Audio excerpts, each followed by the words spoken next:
කිරිබොන කාලේ බත් කන්න ගිහපුවම මොකද වෙන්නේ? පිටව කර යනවා. ඒවා දරා ගන්න බැරුව යනවා. එහෙම එකක් දැන් පේන්න නැද්ද? තියෙනවා. එයි. වයසට වඩා මෝරනකොට මොකද වෙන්නේ?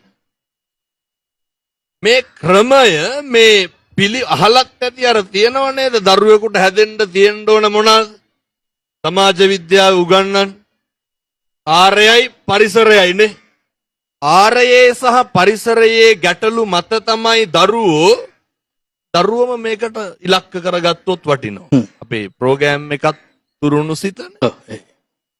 ආරයේ පරිසරයේ තියෙන හොඳ නරක මත දරුවන්ගේ ඒ සොයා ගැනීම කෙටි වෙනවද දික් වෙනවද කියන එක තීරණය වෙනවා. ප්‍රශ්නේ වගේම ප්‍රශ්නෙට හේතුවත් බලන්න එපයි. දැන් මොන්ඩිසෝරි ගිහිල්ලා ඉවර වෙච්ච ගමන් ඊට කලින් ඉඳන්ම ටියුෂන් පන්ති යවනව නේද? සමහර වෙලාවට ඒ කියන්නේ අපි අර වචන කතා කරනකොටම ළමයා දෙකේ පන්ති ඒ වුණාට දෙමළ පන්ති යවනවා. පොඩි එකා දන්නේ නැහැ දෙමළ කියන්නේ කන එකක්ද බොන එකක්ද කියලා. එච්චරටම.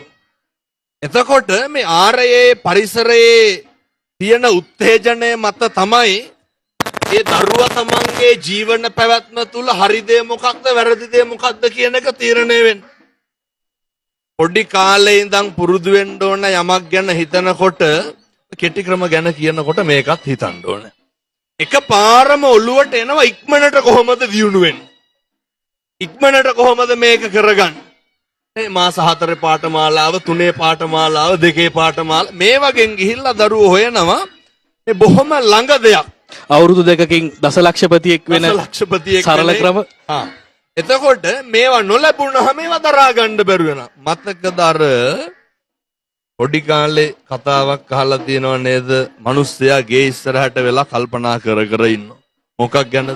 සල්ලි නැති එක ගැන. ගේ ඉස්සරහ තියෙනවා හොඳ මුරුංග ගහ. මුරුංග ගහ දැක්ක ගම මොකද්ද කල්පනා කරේ? ගහ තියෙනවා. දැන් මේකේ මල් දානවා. මේකේ කරල් එනවා. මොකද කරන්නේ? කරල් ටික කඩනවා.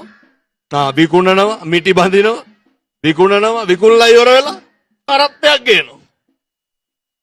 පස්සේ මිනිස්සයාට කල්පනා වෙනවා කරත්තේ ගේන්න විදියක් නැහැ නේ අයියේ. මුරුංග ගහ තියෙනවා. මුරුංග අපලා දැම්ම මුරුංග ගහ. මේ මොකද්ද මේ අර ෆැන්ටසි වල වගේ නේ ජීවත් වෙන්නේ අපි බලාපොරොත්තු වෙනට වඩා සෑහෙන ඉස්සරහට. මේ මනෝලෝකවල ජීවත් වෙනවා හැබැයි මහ පොළොවේ යථාර්ථයට පය ගහන්න හිතලවත් නැහැ.